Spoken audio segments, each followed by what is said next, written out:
Good Tuesday morning. Welcome back to the channel. You're watching the Kaiser Report.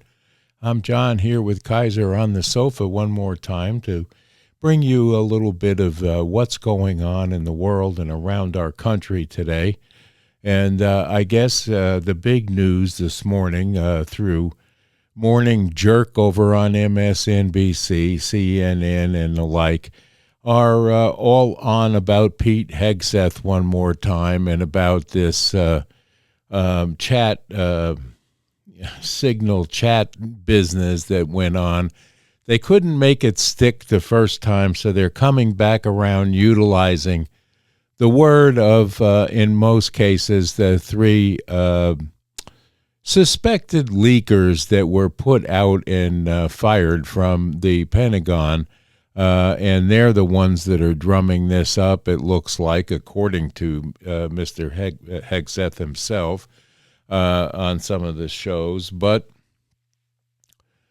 it is unbelievable that the hatred for the Trump administration and certain people in it are driving news cycles now, as well as the nonsense that is taking place over Killmore down there in El Salvador, where we now have, and we'll talk about this a little bit later, another bunch of senators that are running down there, one from Florida who, when questioned, couldn't give a valid reason for why in the heck he went there.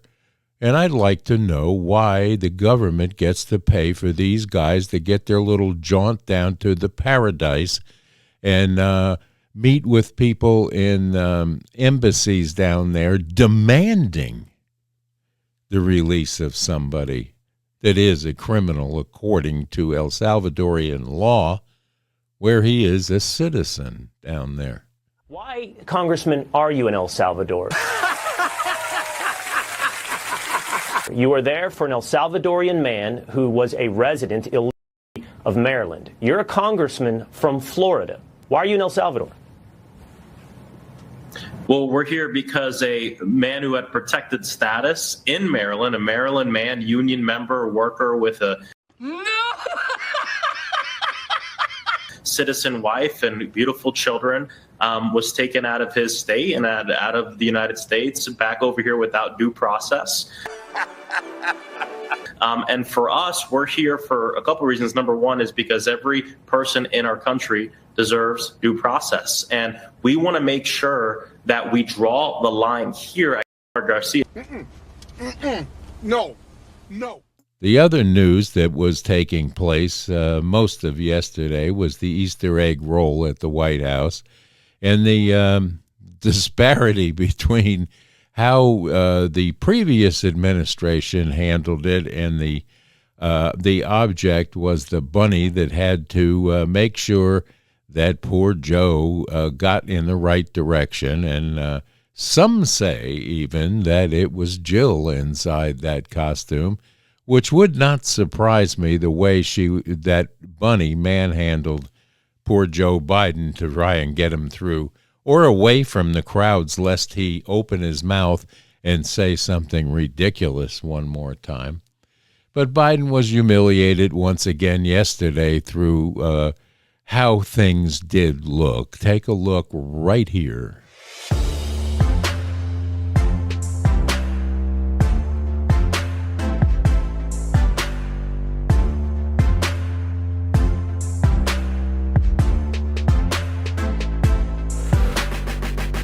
You having a good time, everybody?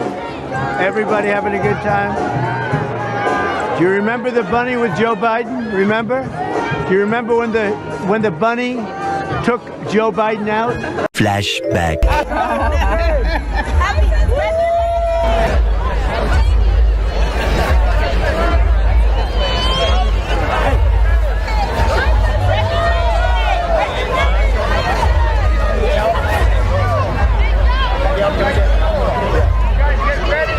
End of flashback. You remember when the bunny saved Joe Biden? Oh, yeah. The bunny's not going to save me, right? He's not taking Trump out. I got a better bunny. That was a beautiful moment when the bunny saved Joe Biden. Come on, man. Come on, man. Come on, man. It's not hard to see the differences between one administration and another administration when it comes down to the act of being there. In other words, being cognitive enough to know where you are, who you're talking to, and please don't sniff the children was the big deal with Biden. So now we have a president that sits down with the First Lady and colors books with people and is a person of the people. Both he and Melania are people. They like people, and they have a lot in their heart to offer this country and have, and only to be slapped down by some ignorant Democratic rivals that can't take the fact that they lost an election, and now they're out doubling down on communism, on bad behavior, and siding up with the criminal element against what we the people voted for, which is to have the criminal element illegally here under false pretenses removed from this country once and for all. It's not a big stretch because he ran for the last 4 years on saying that this would happen. And he ran also about cleaning up the swamp, which is our government seat, which has wasted more money than you could ever imagine, driving our national debt through the ceiling, with no one watching, no accountability, and no audits in some cases that could be passed. And therein lies a problem right there alone in the Pentagon when you come down to really what's taken place is no accountability. And now that accountability is being applied by the person now in charge, we have a little uprising going on inside our seats of power one more time. And you can pay all the attention you want to people that are out there on this supposed campaign trail, such as Jasmine Crockett and AOC and Bernie Sanders and Hakeem Jeffries. These people are the most dangerous thing ever when it comes to protecting our democracy, which was their cry about Donald Trump will destroy our democracy. This is exactly, folks, what they're out there doing. They're out there dressing up like clowns. They're out there with fake accents, trying to convince you that you got to bring back Killmore Garcia and standing behind illegals before they will even acknowledge a Gold Star family or anyone that has lost a child or a spouse to the illegal immigrant crime wave that we've experienced in this country under the Biden-Harris administration. It's clear and present and in your face. Take a look right here.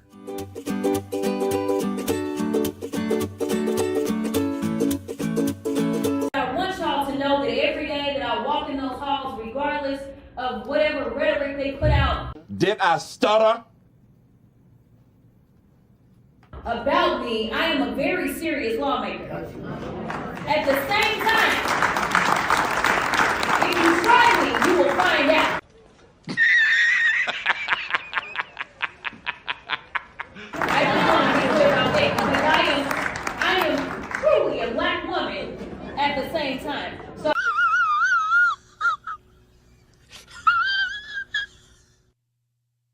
This is the kind of people you get now in the Democratic Party that believe in their own minds that they are the new legend of the Democratic Party, and they're not.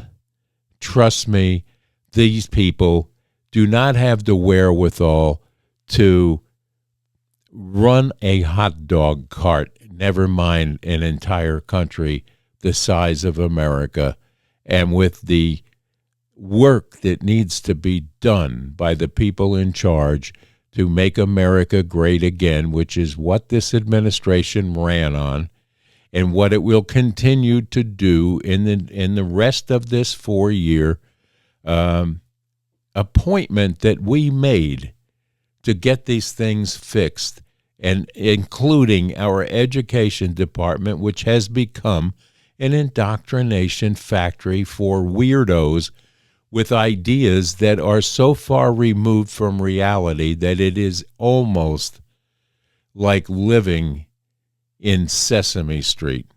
It's that ridiculous. It's incredible.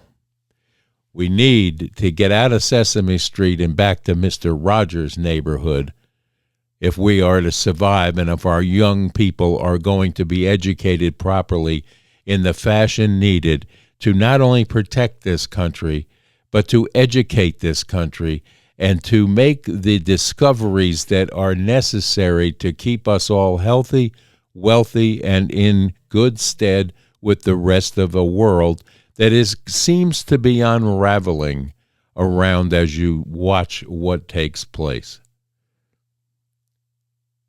One of the things that's taking place that just boggles my mind every day is these anti-Trump rallies and protests that they keep putting together with paid participants and a organizer that can come out with these signs and these ridiculous ideas that are pumped into people and scripted for these fake rallies that are going on. And the Dems with MS-13 now on their tip of their tongue that they have to have these criminals released and brought back to this country for what? To put them in our jails, give them 1, 2, 3, 4 years to sit there and lift weights and get even more dangerous than they were to begin with, and then release them into the streets because we have judges that have been appointed to these benches that have really no common sense in their minds at all. They'll put these people right back into the streets to do more damage, steal, rape, and kill in some instances. These are nasty, nasty gang members we're talking about here. This is not the father of the year from Maryland as they're portraying it. And, you know, the word due process has been overly used here by the media, and they keep on. He didn't have due process. 17 different visits to judges in this guy's history, and he didn't get due process. That is a crock of bull. He got stopped running people. This is human trafficking from Texas to Maryland in Tennessee, and was not jailed, was not arrested, no driver's license or a suspended license, and nobody in the car could give an address other than his address in Maryland. So did they all live together? Let's ask the wife that. Let's ask these stupid, stupid Congress people that are running down to El Salvador for no apparent reason other than to get their face on 15 to 20 minutes of airtime with the likes of Al Sharpton or Morning Jackass and his wife Mika. These people are getting press that they don't deserve, especially this little character that showed up down there from Florida. What does he have to do with anything with a Maryland citizen? But take a look here. El Salvador. In the last hour, we've heard from 4 Democratic members of Congress who are in the Central American country trying to get Killmore Garcia back to the U.S. Yeah, Rafael Sanchez Cruz is here with us in studio now. And we know, Rafa, these 4 House members say they were not allowed to meet with Abrego Garcia, right? Yeah, that's right, Lorenzo. The 4 lawmakers say they're in El Salvador trying to pressure for the release of Killmore Garcia, but at the same time, they want information on others who have been deported to El Salvador. So on Friday, Maryland Senator Chris Van Hollen told reporters that Abreu Garcia has been transferred out of the notorious prison CCOT that you see there and is now at another prison that the Maryland man deems safer. However, Democrats Robert Garcia of California, Maxwell Frost of Florida, Yasmin Ansari of Arizona, and Maxine Dexter of Oregon are demanding that the White House abide by a court order to return Abreu Garcia to the U.S. Both the Trump administration and the Salvadoran government are doubling down, saying the Prince George's County father will remain in custody in his native country. And both governments are also saying that he is a member of the gang MS-13, allegations that Abreu Garcia's family and attorneys deny. Senator Van Hollen says Abreu Garcia has yet to be told under what charges he's being held. Democratic lawmakers are accusing the Trump administration of violating the constitutional rights to due process. We know that our president has a strong relationship with the president of El Salvador and certainly our allies. And we have no doubt that if Donald Trump wants Abreu Garcia back in the United States, that Abreu Garcia would right now be back in the United States. This is on Donald Trump. Why is Congress in El Salvador? This is the question you need to be asking yourself, because we have no business being down there demanding from anyone a release of any individual, especially one that is a resident and a citizen of El Salvador that has been caught up in a gang-related raid. He was there participating with the other MS-13 gang members that were rounded up. So don't tell me that this guy is a great father and husband, because we all know differently now, and he's not coming back, folks. So why these Democrats are down there other than trying to get FaceTime and make you believe that they're just so full of heart for these people that they can't stand it, and they have to engineer a release of this guy so they can make a new George Floyd problem come up, and they can have more marches and more riots, and then we can get Jasmine Crockett out there along with AOC, and Bernie will help out because they want communism, and this is a lead into it. Maybe they can hire MS-13 because they've been so good to them to run their next Democratic campaign. The DNC should hire all of the MS-13 to protect their own selves and their own ideologies that they come up with, that they believe that you have to accept because they tell you it's the way it has to be. And we need these illegals in this country so we have the votes we need to stay in power. Do you understand that, Gabish? Because this is what they are doing. It's right there in front of you. Why are so many people falling into the trap set by the Democratic Party and using criminals in El Salvador to cement what? We don't know what they're up to. But it's not good, because if they're involved, we know it's not good. So that's unpacking a few things here on Tuesday that came to the interest of us here at the Kaiser Report. And then you had the Sunday shows and some yesterday. Because of the passing of the Pope, they went to the Catholic part of our Congress, and they found Nancy Pelosi to go on some shows.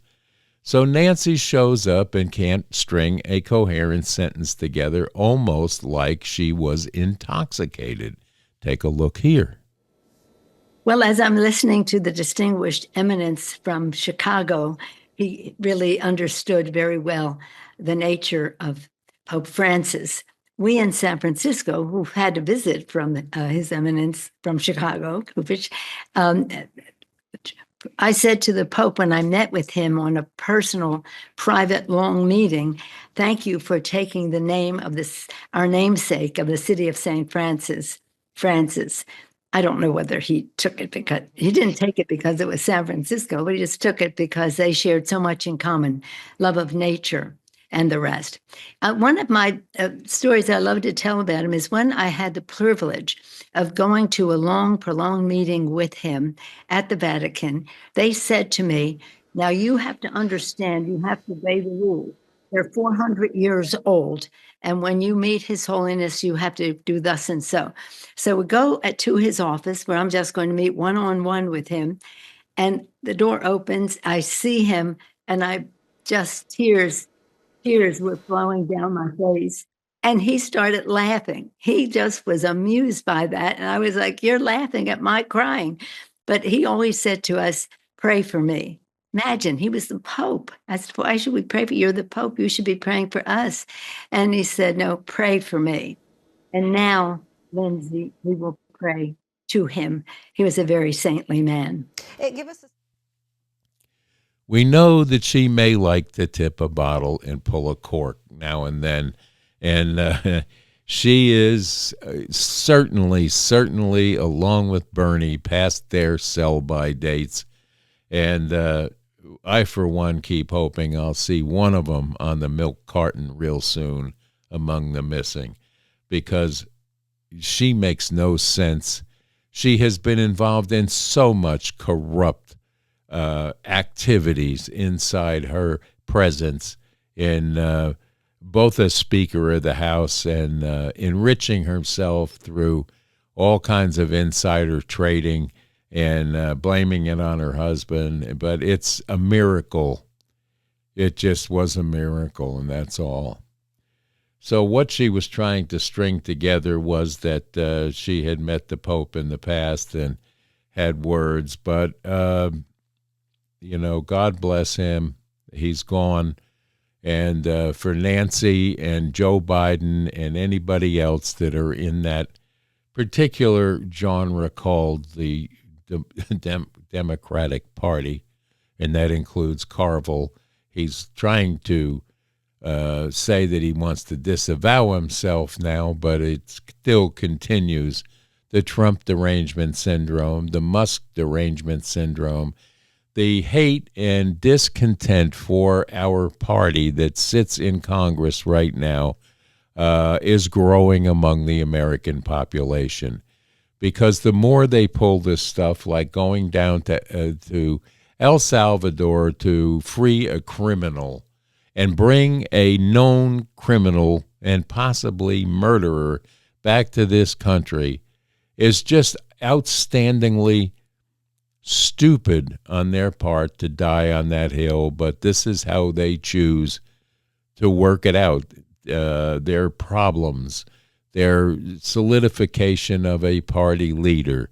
The civil war that's going on inside their party is eating them alive, as well as holding up progress that is so sorely needed on this tax bill and the negotiations for tariffs and everything that they're roadblocking on this president right now needs to be shown in a bright light to everyone, because the Democrats are doing the damage to democracy, not the Republicans, not the MAGA people, not the red hats. It's the Democratic Party that is threatening democracy and our republic as it was put forth in our Constitution.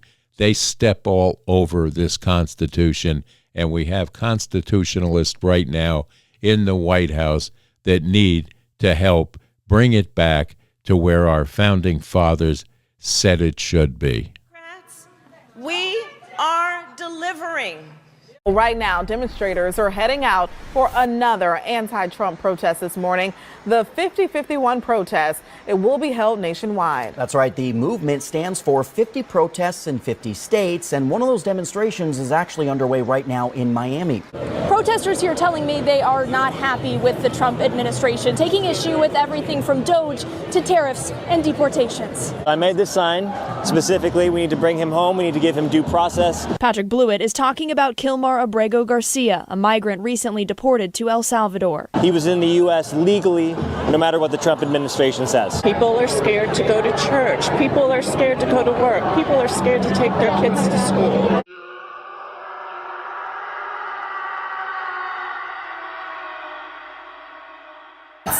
They're stealing our democracy. It's messed up. What really pushed us to come to D.C. right now is the no due process for people like Killmore Garcia.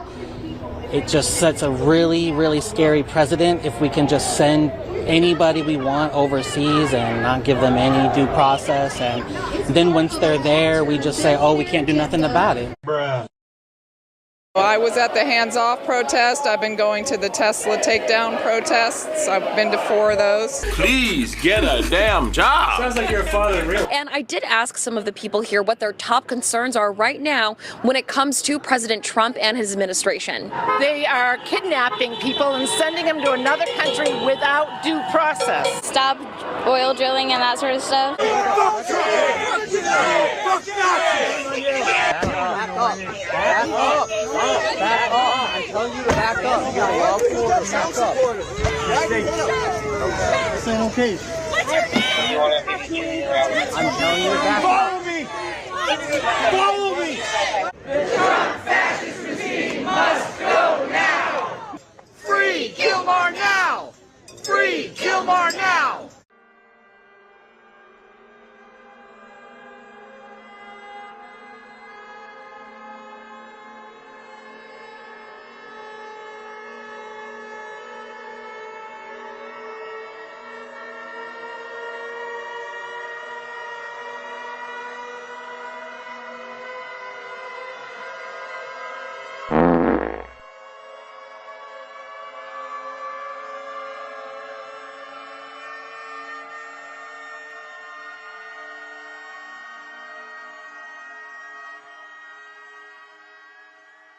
You know, it's weird. It's weird. And with that, we're going to wish you a very, very happy Taco Tuesday one more time from us here at the Kaiser Report. And always remember, stay safe, stay strong, and stay tuned to the Kaiser Report for more information and some laughs here and there. Because if you can't find humor in this day and age, you're going to suffer. Bye now.